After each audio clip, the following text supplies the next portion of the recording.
Do you know that airports are probably the only places in the world where social norms do not exist? Like, you can have champagne at 7 in the morning in a lounge, you can crash on the floor on your backpack if you want, and you can buy an expensive $15 water if you want. And the funny thing is, no one really cares. Another thing I want to show you guys is this. I don't know if you can see it, but this is my PC.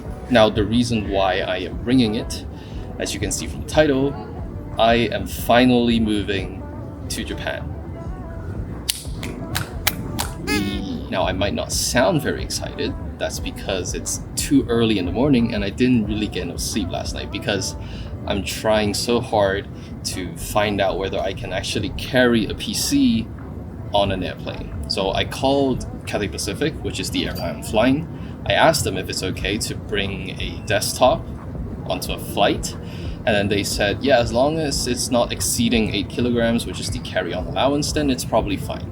Then I told them that's not my concern. The concern is that there is an AIO cooler inside. Now, for those of you who aren't nerds like me, it's basically a cooler that contains some sort of liquid. And if you traveled by plane before, you would know that you can't carry anything more than 100 milliliters inside like a single container. So I'm guessing that an AIO definitely exceeds that limit. So I have to call to make sure that, yeah, they won't confiscate this thing or else I'll actually just cry. So I called Cathay Pacific and they said, yeah, we're not sure. They were no help at all. Then I called Hong Kong International Airport. Then I told them the same situation and then they said, oh, I'll refer you to airport security, like the direct hotline to airport security. Then I called them up and I told them, yeah, I have a PC, there's liquid cooling inside, is it okay if I bring it onto the plane? They said, yeah, you actually can, you just have to show us separately during security check-in. Then I showed to them, it just went through the x-ray, nothing happened. So if you are planning to bring your own small form factor PC on a plane,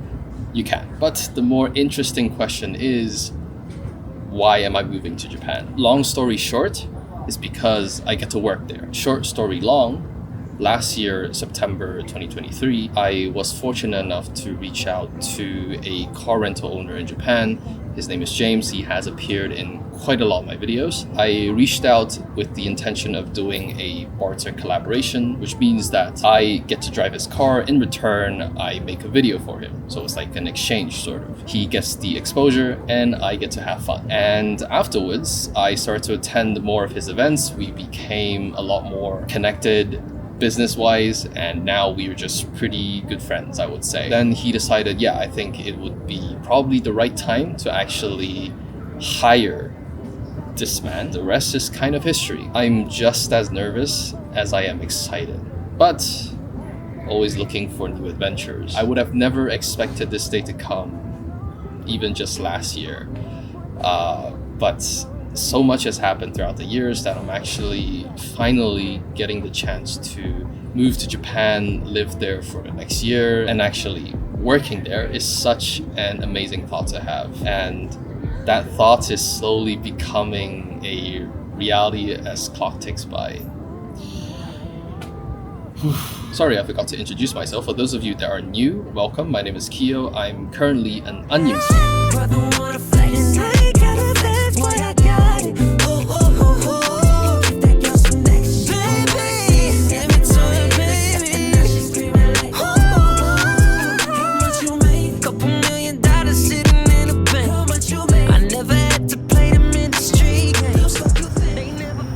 I think I need to explain what's going on. Basically, this will be where I'll be working at for the next year. If you want to come and visit me, then you know where to find me. James is chilling there with his employee. They're smoking.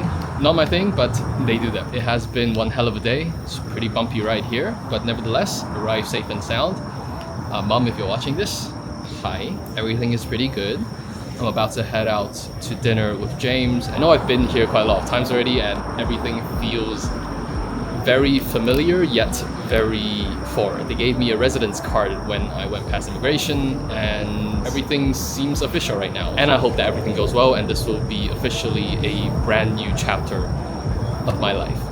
super excited at the same time. I'm really looking forward to share more of my life with you guys. I know I'm not the best at vlogging, that's why I make a little bit more cinematic storytelling instead of vlogging, but I also want to sort of document my life a little bit more, and I hope that I can post more than once a month. Again, no promises. I want to under-promise, but over-deliver. Anyways, that will be the end of vlog number 1. Thank you guys so much for watching, and I'll see you in the next one.